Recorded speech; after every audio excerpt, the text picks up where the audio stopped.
Ji bajarê Amedê baş temaşevanên hêja ez maşallah dekak bi dîbeytek taybet ligel we me. Çavê hemû dinyayê li ser hilbijartinên Amerîkayê ne. Bi taybetî jî çavê her çarperçeyê Kurdistanê. Gelo piştî vê hilbijartinê Polîtikaya Amerîkayê li ser Kurdan, li ser çalanû salan wê çi be em ê di vê dîbeytê de li gel Berpirsê Îmam Taşçier ku Parlamenterê HDPê yê Amedê û her wiha Berpirsê Sertaç Bucak ku ew jî Serokê PDK-Bakur em ê vê mijarê biaxivin. Pêşî ji Berpirsê Îmam Taşçier dest pê bikim.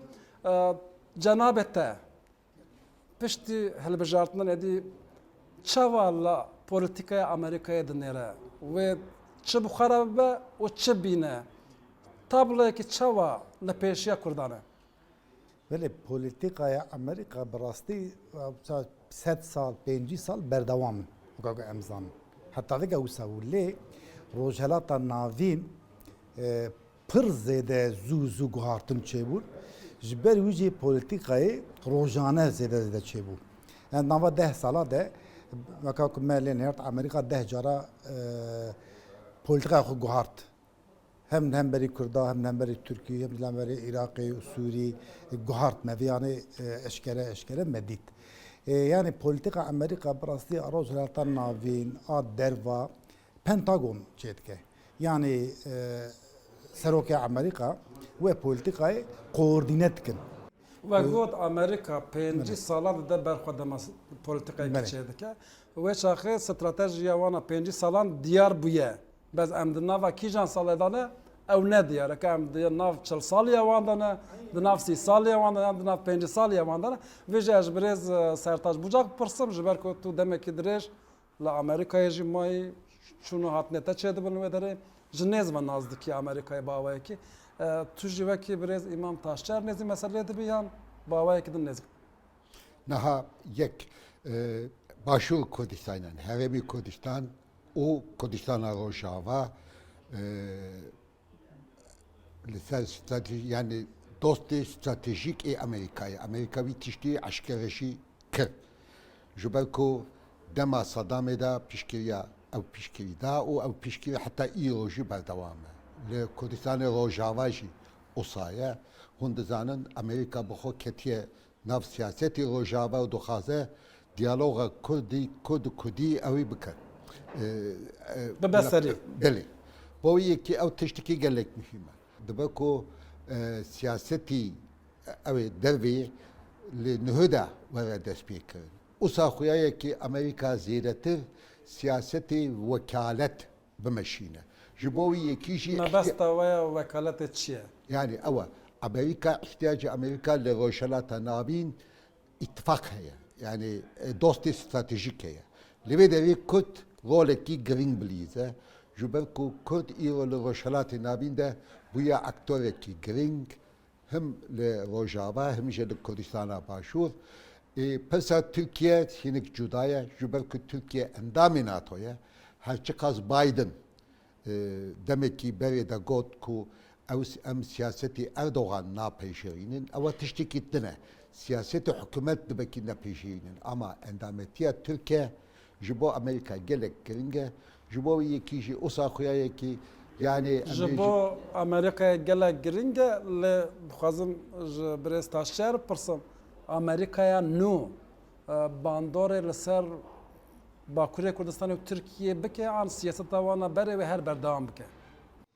Yani siyaseta wana ku berê berdewamiya ew ê hebe. Lê berî hilbijartina Amerîka hinek guhartin çêbûn de ew îro pêştir ew ê çawa bibe bi rastî Pentagon eviyanê li goran disa kufşkiriye.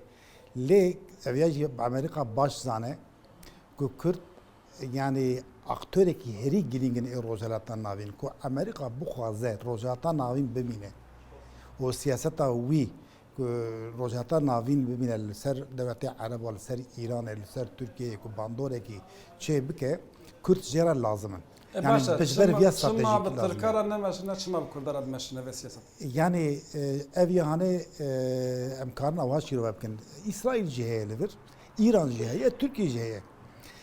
Ez mesela bawer nakim Amerika siyaseta Amerika کو بخوازه ایران خراب به یعنی ایران به وکا سوری به وکا عراق چما ایران کو هبه کو باندور کو کاربه لسر دولت عرب زده بکه وکا کو تزانن دولت عرب و ایران به 1500 ساله دجمنانتی وان هي اوكي كربلاء حتى فيجا يعني برفيا ايران وبمين الهواك جرك تهديد كي جهبه لي كرد وردچنه كردجي يعني عندي خوي ايفن خوي ستاتو افيا ناي جوهولي رانابه يعني ستاتيا كردان ميسوغر الجوري سياستك استا ناف دولتي ده بالدست امريكاي يعني كرد وقتك وحزب وحزن ايرو yekitiya wanjî ku çaxa xurt dibe ev vê statûyê ew ê çawa kar bikin em dewletê dünyaya dinêrin yani piştî şerê cihanê ê yekemîn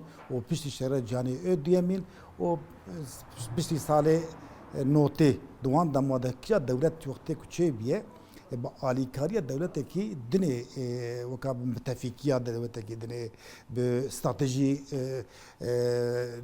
dika dewleteka dinê têkilî wan mut çêbûne dewletekî mezin wan dewletê ku ser îddia hene li gurê û evan dewleta xwe dünyayê îro tev nava hev de stratejîkî heye ku têkilî wan bi hev re hene. Yani ciye Kurda da ji divê statûyê de heye hûn dibêjin. Ciye Kurdan jî divê statûyê de ew ê hebe Başa wê hebe. demeke wisa ye. Hûn dibêjin wê hebe. Belê.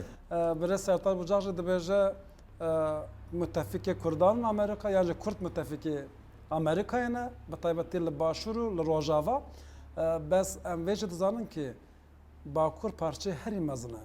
Dema ku siyaseta Bakur qerz bibe li wan devera jî qersiyekî çê dibe. Dema siyaseta Bakur xurt dibe Türkiye nikare zêde bandora xwe yan jî İran bandora xwe de ser parçeyê dijî. Wan jî wisa nêzik dibin an wan dîtineke din li vê meseleyê dinêrin. Yek tiştik heye. Niha siyasetî Bakur û Rojava ser Rojhilata Navîn gelek zelal e. Lê Bakur mesela ser meseleyê İran ez bawerim Kurdê Bakur sevî meseleyê de ne zelal. Yani hîn peywendî hinek em bêjin hêzin mezin peywendî wan ligel İranî heye û ew jî astanyekî mezin e ji bo Amerîkayê. Ji bo wî yekî pêwîst e li ser vî meseleyê hinek guhatin çêbe ew yek. Didû eger li Amerîka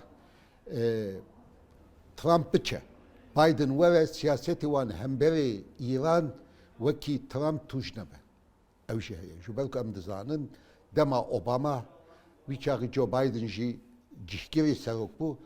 Obama dixwast ku li gel İran meseleyê nükleer û tiştê din hinek gelek nerm bû. û vî demê de jî İran gelek agresîv bû û li Rojhilata Navîn de quvwetê wî zêdetir bû.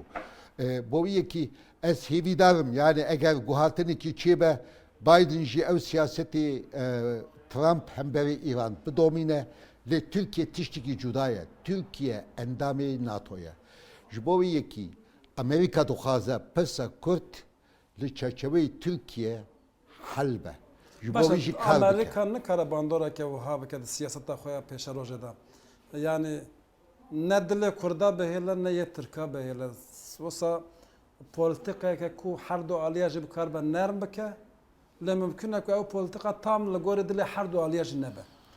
Niha ez wisa difikirim Amerîka siyasetekî wisa dimeşîne ku li gor em bêjin xizmetê siyasetî Kurdan li Rojava û Başûr dike. Lê Kurdistana Bakur dikare bandorekî wisa çê bike ku lê bêdevê çareserkirina pirsa Kurd bi avakî demokratîk û aşîtiyane bimeşe. Lê wextekî em siyasetê hikûmetê îro nîze dikin ew hikûmet ne tenê dijî Kurdan siyaset çê dike gelek cara dengê xwe hemberê Amerîka jî bilind dike. Ew meseleyê ez çaset. Mesela wanan bikar anî. Amerîka jî sevî mesele gelek ew e xemgîne û dijberiya Türkiye jî dike.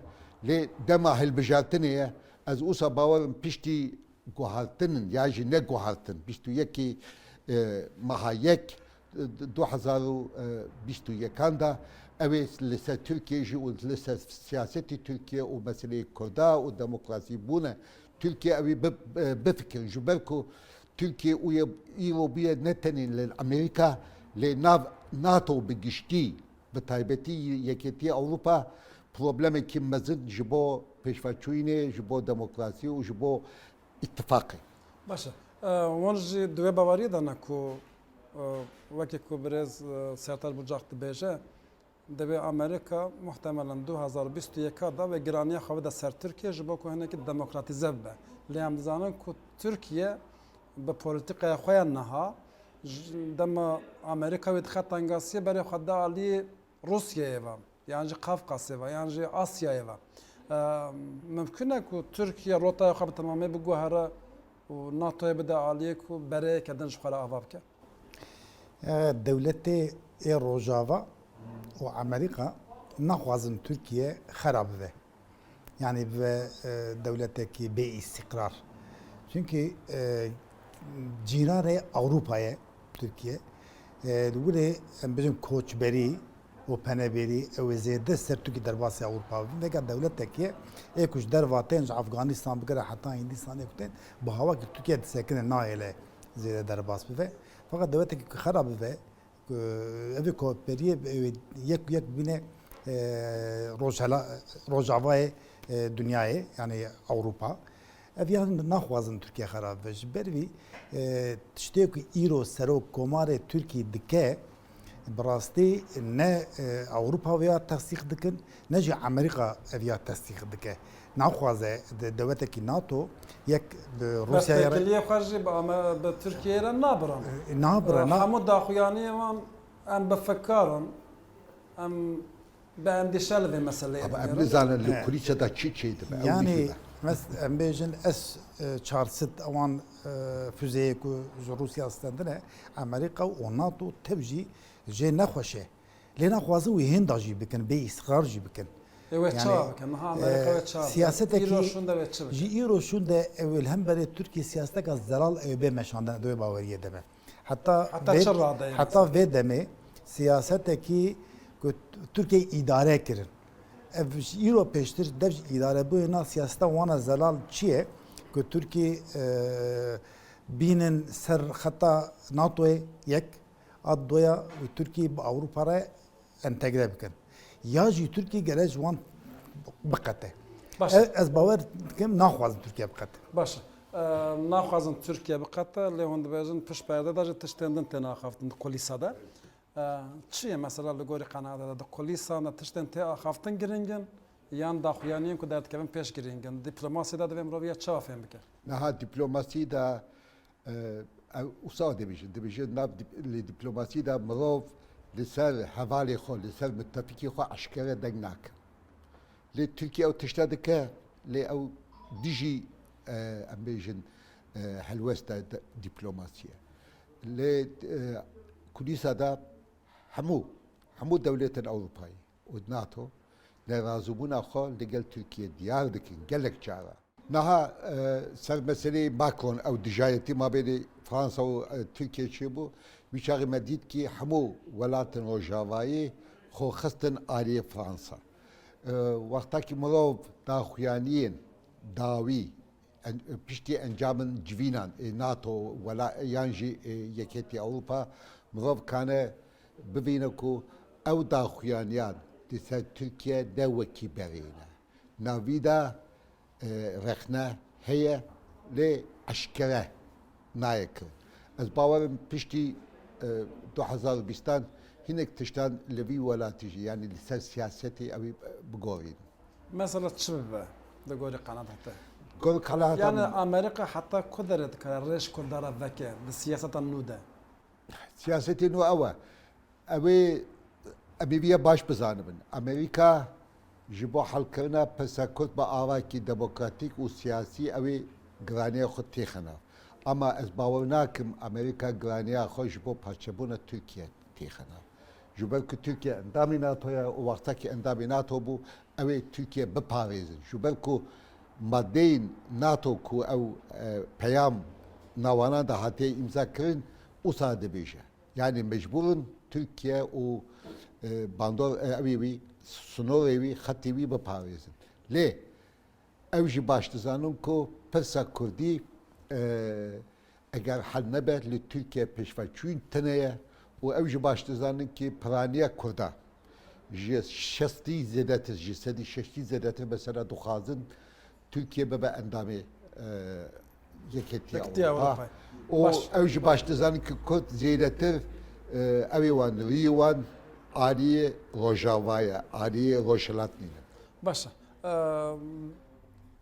Berê Sertaç Bucak dibêje bawer nakin ku perçebûna Tirkiye bidin berçavê xwe zêdetir ve entegrasyonê bidin pêşiya xwe. Ji xwe halê hazir siyaseta Kurd jî ne ew siyaseta ku bixwaze Tirkiye perçev be qasî ku em dibînin siyaseta serdest ya partiya mesela. Heta ku derê li gorî we vê rêyê ji Kurdan re veke. Mesela perwerdeya zimanê Kurdî dibe û belkî xurtkirina şaredariyan dibe, rakirina qeyyûman dibe, giraniyekî wisa bide ser. Yani ew bi muhalefeta Kurda ve girêdayê. Îro serokê Tirkiye hev serokê Tirkiye serokkomarê Tirkî û heta hikûmeta Tirkî tev jî yani tu helwesteka wan tune ku mafê Kurda bidin çünkü avabûna Tirkî li ser tinebûna Kurda hatiye çêkirin. و جمهوریت ترکیه و کمارات ترکیه وقتی که آوابیه و مغازگان 1924 حتی ایرو سر تنبونا کرده چه بیه و ترکیه ویا قبول ناکه لیکن محالفت کرد زیاده بده و دنیا جی کاره او چاق عالی کاری بده کرده و دا خازه کرده براستی یعنی برکی دموکراتیک وقتی که پسگیرا کرد چون خاطر چاره سر بده yani je Kurd bunu xwe istadu ki yani ser axwa xwe Li Bakur jî tiştê bide ber xwe. Axwa xwe xwe idare bikin. Amerika wê polîtikayekî wisa bide ber xwe. Amerika reviya ne piskirêke. Amerika pêncî heb eyalete. Başa Kurd dikarin Amerikaya bînin ser vê xetê an. Yani Kurd ku muhalefeta Kurd li Tirkiye zêde ve Amerika were ser vê xetê. Lê wextê Kurd lewaz be muhalefeteka çindik hebe o daxwaz zêde ku nekeve kolana Amerika jî Tirkiye wisa dixwaze ku daha zêdetir karibe îdare ke bihevre yani Avrupa jî wisa ye Amerika jî wisa ye dünya te wisa ne ku heta Kurd nexweyî daxwaz bin nexwazin xwe bixwe îdare bin kes viya nadewan ev yani vekirî eşkere ye Kurdan başûrê Kurdistanê xwast serbixwe bibin referandumekî çêkirin biryara serxwebûnê nedan tenê rapirsiyekî çêkirin referandumekî Berpirsê Îmam Taşçier dibe daxwaza Kurda zelal bin Kurd bên ser hev li digel vê yekê Amerîka neheşt ku ev polîtika biçe serî bi qasî ku me dît we bêhla ku li Bakur hin tişt pêş bikevin Niha çareser nekirine yan jî ji başûr û Rojava dest pê bike tesîra xwe bike Wextekî pesa Kurd li Tirkiye çareser nebe Türkiye dibe welatîkî bê îstiqrar û heta îro ji me ew mesele dît ji bo wî yekî ew jî dixwazin li Tirkiye îstiqrar hebe çawa îstiqrar çê dibe yek mesele alî demokrasî de pêwîst e pesa Kurd hel be wextekî ew pes hel be aliyê aboyî de aliyê siyasî de Türkiye xwe digorîne em jî wisa dibêjin em dibêjin demokratîze bûna Tirkiye girêdayiya çareserkirina pesa Kurd e Dema gelek kêm ba ama bi kurtasî eger tu bikarbî çend gotina bibêjî bi awayekî zelal di hêşê we de tiştekî heye ku Amerîka yek du sê bi vî awayî hin rêya bide pêşiya xwe ji bo ku polîtikaya xwe Tirkiye û Kurda biguhere yani Amerika li bercewendiya xwe dinêre o bera ku aktöreki girîn Kurdin bercewendiya Amerika Kurda de heye yani weka ittifaqekî Kurda re heye û ev ittifaq ji başûr dest pê kir vega Rojava heye dibe ku sibêl Bakur ji vê hebe lê dîsa jî weka dubare bêjim divir de ittifaq û yekîtiya Kurda ku hebe Amerika ew ê Kurda ew ê fikrê xwe li ser Kurda zelal bike wextê ku daxwazê Kurda ne zelal bin û ittifaqekî Kurda nav heve tune be wextê nav heve dibêjim yani ji dîndarê Kurda ji Yani yekîtiya milletê Kurd wextê ku hebe ji partiyê Kurda hebe ew ê Amerika divir de ew ê bifikire polîtikaya kedin belkî bide ber kara dibe çavi Başa zor spas kim Berpirsê Îmam Taşçier Parlamenterê HDP'yê Amedê ku tevfikir ramanê xwe me re parve kir her wiha Berpirsê Sertaç Bucak Serokê PDK-Bakur ku tu jî ligel me bûyî temaşevanên hêja bi her du mêvanên xwe re jî em li ser hilbijartinên Amerîkayê kad pêşerojê da vê bandoreke çawa li ser siyaseta Kurda bike axivîn heta dibêtekê din her şad.